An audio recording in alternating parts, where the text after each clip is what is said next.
atëherë të flasim për atë që u fol në bordin e paqes. Ky komunikim publik që ndoshta është bërë mes presidentes Vjosa Osmani dhe presidentit të SBA-s Donald Trump ngre dhe pikpyetje të rëndësishme për fazën aktuale të dialogut dhe rolin që SBA-t synojnë të luajnë tashmë në të ardhmen. Mendoni se po sinjalizon presidenti i SBA-s Donald Trump një rikthim aktiv të SBA-s në dialogun mes të dyja vendeve pra Kosovës dhe Serbisë?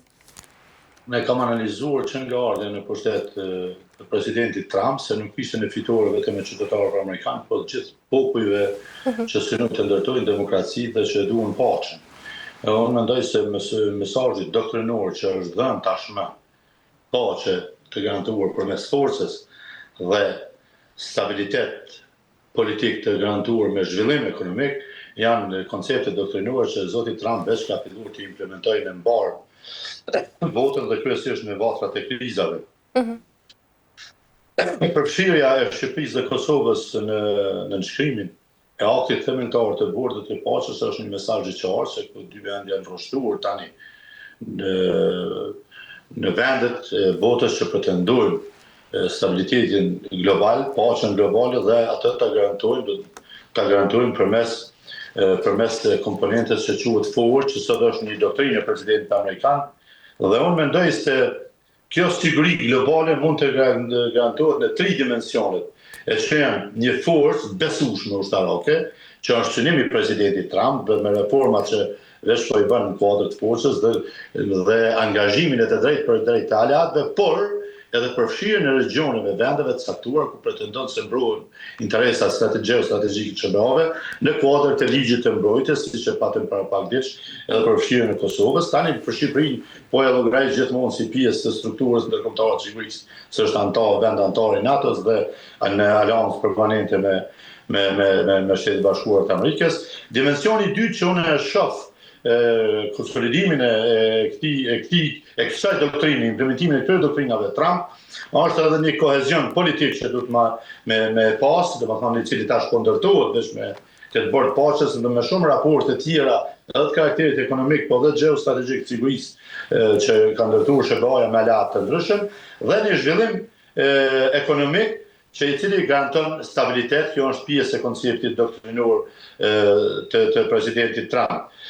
Paqja e qëndrueshme apo ajo çfarë synon presidenti Trump përmes këtyre iniciativave dhe kësaj reforme që po bën në administratën e Shtetit Amerikan me theks në politikat e sigurisë, politikat e jashtme, unë mendoj se është një privilegj dhe shkallë e lartë e përgjegjësisë, por edhe lojalitetit apo besnikërisë që ka treguar 2 shtetet tona, por edhe shumë shtete tjera që janë përfshirë me vetë kërkesën e presidentit Trump duke i ftuar atje. Pra, ajo që mendoj se tani jemi përballë një raporti të drejtës ndërkombëtare e cila synon për një stabilitet politik në Ballkan dhe në këtë kontekst e shoh jo vetëm angazhimin e Kosovës në kuadër të bordit të paqes, që të tregoj se është e gatshme të marrë barrën e përgjegjësisë për të mbështetur paqen në botë, me qenë se është edhe një ndër, unë kam qenë në vetë një ndër autorët e rishikimit strategjik të sektorit të sigurisë dhe krijimit forcave të armatosura të Kosovës me fusha misioni ku operacionet ndërkombëtare brenda saj, operacionet e mbështetjes paqes janë edhe fushë misioni e forcës dhe me këtë po kallzon Kosova se nuk do të jetë më vetëm ajo që konsumon siguri, hapret mbështetje dhe kërkon mbështetje dhe siguri nga aleatët, por do të marrë dhe barrën e përgjegjësisë për ta mbështetur paqen në përbot. Kjo është një tregues pozitiv, kurse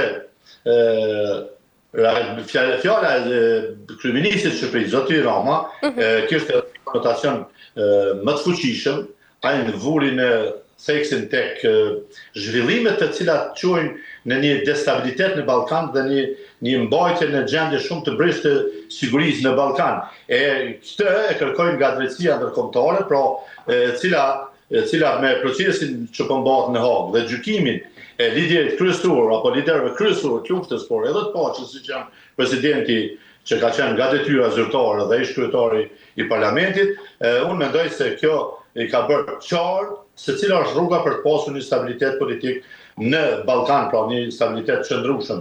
Gjykata ndërkombëtare nuk guxon të jetë edhe pse është e pashmangshme, nuk do të jetë faktor destabiliteti politik duke goditur figurat kyçe barçe të luftës. Presidenti tha që u arrestuan në një moment shumë kritik, pra ishte momenti kur pritet në nënshkruajnë një marrëveshje e shtyrë nga vetë presidenti Trump në mandatin e tij të parë dhe që kishte synim pikërisht konceptin doktrinor të presidentit Trump. Pra, stabilitetin politik në Kosovë përmes zhvillimit ekonomik. Pikat që përbante e marrëveshje ishin kryesisht të karakterit në shumicë, do të thonë pjesën ndërmuese, ishin të karakterit ekonomik, që synonin ta përgatisin Kosovën për një ecje të qëndrueshme përpara në momenti kur do të kishte një përmbyllje procesit politik me Serbinë, pra si shteti i pavarur dhe sovran. Dhe unë mendoj se kjo do të ndikonte drejt për drejt në rregullim në raporteve, sepse po t'i shihni pikat që janë përfshirë, hekurullat, autostradat, çështja e ujmanit, që është burimi kryesor i çështjeve energjetike në Kosovë, po dhe ujpijes, e të tjera tema që janë përfshirë brenda asaj marrëveshje, mendoj se kanë qenë jetike edhe do të mbeten prapë, edhe nëse sot do të ndodhte ata supozojmë një përmbyllje procesit politik me një marrëveshje finale, Kosova në të ardhmen prapë do duhet krijonte nën marrëveshje dhe do të përballen pikërisht me këto tema që përfshihen në marrëveshjen e Washingtonit. Dhe në një marrëveshje që ishte e shtyrë nga presidenti Trump dhe arrestimi presidentit Tashi pikërisht në këtë moment, unë mendoj se duhet ta bëjnë të reflektojë edhe vetë presidentin Trump dhe fjala e kryeministrit Rama ishte e goditur dhe kërkesa që i drejtoi po ashtu ishte potencialisht e mundshme për të ndikuar në këtë drejtësi që të mos perceptohet si një faktor të stabiliteti apo instrument që të kthehet në një instrument që forcon rendin dhe stabilitetin rajonal. Besoj se do ta ketë efektin e vet. Sa kjo do të jetë e mundshme mbetet të shtyp. E qartë, por zot Berisha, si do të ndikojë gjithë kjo deklaratë në raportet mes Kosovës dhe Bashkimit Evropian, rrezikon ndoshta të krijojë një tension, do ta shuaja, mes qasjes amerikane dhe asaj europiane, dhe cili është mesazhi që i përcjellet edhe palëve? A mund të jetë ndoshta një presion, sidomos në një kohë kur dialogu ka kaluar ndoshta në faza të ndjeshme politike, por edhe sigurie? Tani shqipe, vërtet Kosova që ndodhet në territorin e Bashkimit Evropian dhe synimi ynë është integrimi në Bashkimin Evropian, por edhe integrimi transatlantik. Mirë po kemi edhe një amanet brezash që është orientimi strategjik i kombit shqiptar, po flasim për Kosovën, aleanca dhe misia permanente me Shtetet e Bashkuara të Amerikës, që unë edhe me tej do t'i konsideroj si faktorin kyç për stabilitetin në vetë Bashkimin Evropian, pastaj po minimizoj në ballkonin perëndimor dhe në botën shqiptare apo në Kosovë.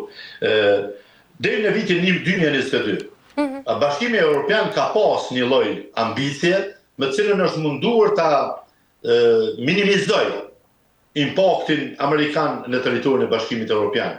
Është munduar ta minimizoj me një objektiv jo real, sepse edhe vetë NATO-ja si është garantuese e sigurisë së Bashkimit Evropian, ju e dini se ka qenë deri me ardhin e presidentit Trump, ka qenë diku 70% e komplet kapacitetet ushtarake dhe fuqisë ekonomike të NATO-s e ka financuar Shtetet e Bashkuara të Amerikës, 30% të gjitha vendet tjera anëtare. Dhe këtu nuk flitet për supremaci, po këtu duhet flitet për një mënyrë racionale për një fuqi garantuese nga shërbimet edhe të vetë Bashkimit Evropian. Pas vitit 2022, kur filloi lufta në Ukrainë, Bashkimi Evropian tashmë ka të qartë se ka qenë i pafuqishëm dhe mbetet i pafuqishëm të përballet me ndonjë sfidë të tipit çfarë është pretendimi rus. Pa prezencën e Shtetit Bashkuar të Amerikës në Ukrainë, në kuptimin e mbështetjes ushtarake në luftën e Ukrainës kundër Rusisë, Bashkimi Evropian rrezikon, Shtetet e Bashkimit Evropian rrezikojnë të riokupohen komplet ai bloku lindor, mos flasim për mundësinë e një shtrie edhe më të madhe. Prandaj, Bashkimi Evropian duhet të jetë të vetëdijshëm, duhet të jetë koshient se ndërhyrja e Shtetit të Bashkuar të Amerikës po ju jep hapësirën e nevojshme që të rikonsolidojnë forcat evropiane. Dhe zatën prandaj do bëhet ndarja e atij buxheti për 800 miliardë, që unë mendoj se ka qenë veprim i mençur për të çuar përpara kapacitetet ushtarake për të përballur me rreziqet ndaj armën. Por mbijetesa dhe ekzistimi i Bashkimit Evropian ashtu si edhe Kosovës është e lidhur drejt për drejt me fuqinë dhe përkushtimin amerikan. Kështu që unë edhe me te jam si të partizan ide se ne duhet luftojmë për integrime. Dhe ky është synimi ju, edhe gjitha reformat dhe që po bën qoftë Shqipëri, qoftë Kosovë dhe në brenda të rajonit, kanë synim përgatitjen e vendit për integrimin në Bashkimin Evropian, sepse këtu takojmë edhe aspektin politik, edhe gjeografik, edhe gjeostrategjik, po edhe zhvillimor të tjera, edhe të sigurisë. Por një paqe e qëndrueshme është një drejtësi që forcon rendin, jo që i dobëson, jo të prodhoj vakum politik siç po pretendohet nga Bashkimi Evropian, por një forcë që mbron aleatet, por jo që heziton e pastaj krijon pasigurisht që po ndodh tani qoftë në raport po i thënë miniatur Serbi-Kosovë apo në mega konfliktin atje që është Rusi-Ukrainë, apo edhe në shumë vende të tjera si në lindjen e mesme dhe shumë shtete jo stabile. Pastaj qëllimi tjetër apo dimensioni tjetër është ekonomik që zhvillon rajonin e jo me pas në stagnim që pastaj vetëm i ushqen tensionet. Dhe se vendet e pazhvilluara shkojnë deri përplasje dhe tensioneve e kanë demonstruar pothuajse në tërë rrugtimin e tyre shumica e shteteve të bllokut lindor, veçanti ku vjen edhe fatkeqësisht edhe Ballkani që takojmë ne. E qartë. Zoti Berisha, nga ana tjetër, midis këtij fokusi më të shtuar të Shtetet e Bashkuara të Amerikës në Kosovë dhe në Ballkan, mendoni se do të kemi tashmë se i përket të dyja vendeve, pra Kosovë, Serbi, një model të ri ndërmjetësimi paralel, njësoj ndoshta si Bashkimi Evropian? Ju e pat një sjellje shumë interesante të presidentit Trump në raport me të dy liderët. Ju lutem. Konflikti i Kosovës për presidentin Trump nuk është konflikt. Është shumë minimal, është shumë i vogël dhe i papërfillshëm. Kjo ishte mesazhi që përçoj me atë, ajtë që ju dy, kur keni probleme të një mua. Sepse ai ka marrëveshja e Washingtonit në mos në tërësinë e saj, në elementet të caktuara, ajo prapë do të tentohet mu implementuar në Kosovë, dhe është të domosdoshme, ju lutem. Nëse dikush mundohet se atë ne na duhet vetëm një akt formal i njohjes. Prapë ne jemi shtete fqinje fizikisht, gjeografikisht. Dhe prapë do të përballemi me ujmanin i cili i ka ato kilometra dhe ai ka ofruar atje në zgjidhësit të lumit Mississippi. Domethënë ti mundesh me vepruar për rrjedhën e lumit, por nuk guzon me larë sasinë ujë që në vitet për të mbështetur Kosovën në aspektin energjetik, por edhe në aspektin ekonomik të ujit pisë etj etj. Pra, ose hekurudha që duhet kalojnë lidhën korridor me Bashkimin Evropian nga Kosova përmes Serbisë apo autostradave të tjera. Pra, këtu e në tema çështjet e Thëngjillit, e tjera. Pra, të gjitha këto nuk mund të shmangin dhe ju e pak mënyrën natyrën e bisedurit. Ai faktikisht e bëri të ditur dhe ne duhet jemi realistë. Unë jam ushtarak. Kosova ka një full sofa agreement me Ajovën, sa i përket forcës. Por në Serbi, këtu operon Ajova. Kemi aleancë për bashkëpunim, ka status plot forca, si ne në Ajovë, si Ajova në Kosovë, ne jemi një ushtri. Pastaj në Serbi është garda e Ohajos, që i stërvit që nga ushtari serb atje, i forcat armatosura të Serbisë, deri te shtabi general atje. Pra, presidenti Trump kur flet nga ky prizëm, se e din që janë dy territorë që i kanë në kontrollin e forcave ushtarake apo në kontrollin ushtarak vetin. Unë, kur ndodhi ky miratimi i ligjit që autorizon buxhetin e mbrojtjes në SBA dhe Kosova ishte pjesë e këtij buxheti, që do të thotë se është territor ku Amerika e shef edhe sigurinë e vetë, duke e mbrojtur atë territor. Çfarë bën me përkthyen terma? Në Kosovë jetojnë shqiptarët, ne shqiptarët, por edhe disa komunitete të tjera. Kosova është tokë dardane i lirë, pellazgje, ku ta diu në histori. Por në aspektin dhe mbrojtjes së sigurisë, është pronë e Shtetit Bashkuar të Amerikës. Njëjtë siç pozicionon Grenlandën, siç e mori Venezuelën, e siç do t'i kapë edhe shumë shtete tjera të atij BRICS-ut që ndërtuan Rusia, Kina, India, dhe do ta shtrijë domethënë fuqinë e mbrojtjes së interesave gjeostrategjike, ekonomike, politike dhe sigurisë amerikane në çdo vend të botës, ku Kosova është një ndër to. Prandaj edhe këto tendenca për ta parë nga prizmet ndryshme, unë mendoj se janë jo reale dhe një duhet ta kemi të qartë. Ne po ndërtojmë një shtet me parimet e demokracisë, me institucione të reja, me mekanizma të sigurisë dhe të mbrojtjes, por që në një përballje të madhe ushtarake nuk do të ishte reale ta them fjalë ato shprehjen e ministrit aktual të mbrojtjes edhe të qeverisë kaluar, se në një rast të një konflikti me Serbinë, nesër na duhet mbështetja e KFOR-it. Mendoj se ky ka qenë deklarimi më absurd, ndoshta ka qenë i dhëur, ndoshta në gjendje jo deliri, përndryshe mençuri në aspektin strategjik dhe ushtarak nuk është vetëm fokusi në ndërtimin e kapaciteteve ushtarake që janë një domosdoshmëri, por që në aspektin e fuqive ekonomike nacionale të Kosovës lënë shumë për dëshiru. Prandaj mençuria është ndërtimi i aleancave me partnerë të fuqishëm. Dhe ne e kemi prioritet dhe orientim strategjik Shtetet e Bashkuara të Amerikës, të cilët janë prezente në Kosovë. Këtu do ta kemi preokupimin ndërtimi i aleancave të fuqishme, siç është ajo me Shqipëri dhe Kroaci, ta zgjerojmë edhe me shtete të tjera. Sa më shumë shtete që futim në aleancë, garantojmë më shumë sigurinë tonë dhe të ardhmen tonë, sepse zbuglojmë numrin e armiqve. Se kur qenë në aleancë në kupton se jemi bashkë si në zhvillim, si në avancim forcave dhe doktrinave, por edhe në rast sulmesh. Prandaj kjo është zhvillimi i mençur për Kosovën, e jo për tendencat. Unë synoj dhe kam objektiv dhe pres ta kenë edhe shteti i Kosovës të bëhemi një Izrael midis botës arabe, dhe ne të bëhemi një superfuqi midis vendeve që kanë lidhje të ndryshme historike, tradicionale me Rusinë, e cila ka synime tjera në Ballkan, e që ushqen dhe zhvillon edhe më tej atë Iranin e vet, atë proxin e vet në Ballkan që ka Serbinë. Po e ka impaktin edhe në shumë shtete tjera, se ne nganjëherë po harrojmë. Se ashtu siç e themi ne se Kosova është shteti i dytë shqiptar në deklarimet tona folklorike që është reale, edhe Serbia thotë se mori zi është shteti i dytë serb.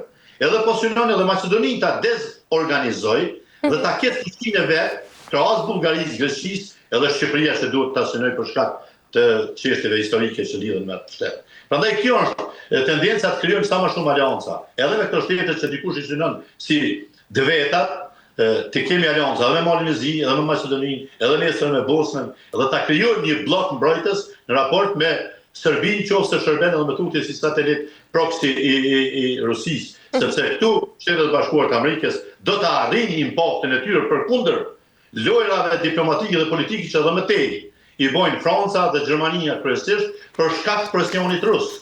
Edhe në çështjet e gazit, edhe në çështjet energjetikës, edhe në zhvillimit ekonomik dhe impaktit rus për atë ekonomisë ruse. Ju dini se kur u planifikua që Kosova të pavarësohej në aspektin energjetik, ishte ndërhyrja e vetë Gjermanisë dhe Francës, Macron dhe Merkel në atë botë, që ta gjenin një lider në regionin e Ballkanit, se Kosova është epiqendra e pavarësimit energjetik Ballkanit. Prandaj do të shkruaj gjendje një lider që do të kundërshtonte edhe kundër globalin, i cili filloi në vitin 17 dhe në vitin 22 do ta vente në prodhim të energjisë Kosovën, e Kosova si vendi, duket është vendi i 4 në Evropë me rezerva të ngjillit, do të ishte edhe eksportues fryme. E jo sot që i varur nga rryma serbe.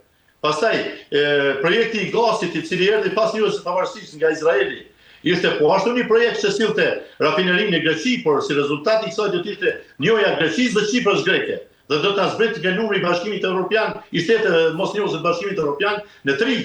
Po ashtu do të kishte shtrihje nga Greqia në tërë Ballkanin perëndimor. Pra ishin projekte gjeostrategjike amerikane për pavarësimin energjetik Ballkanit dhe ndalje të impaktit ekonomik rus në Ballkan, një projekt që nuk e ndalin dhe nga presioni i Rusisë në farforme gjetën aleatin e tyre në botë Merkel dhe Macron, është Zoti Kurti i cili kundërshtoi gjitha këto projekte amerikane, dhe ja ku jemi sot të varur tërësisht nga Serbia, e cila rafinerinë e gazit rus, Gazpromit e ka në Nish, një qytet që ka afërsitë të Kosovës. Pra këto janë lëvizje gjeostrategjike që unë mendoj arsytojnë plotësisht lojalitetin ton dhe në nënshkrimin e iniciativa amerikane për mbrojtjen e paqes këtu në botë, përfshi edhe Kosovën dhe Shqipërinë apo botën shqiptare.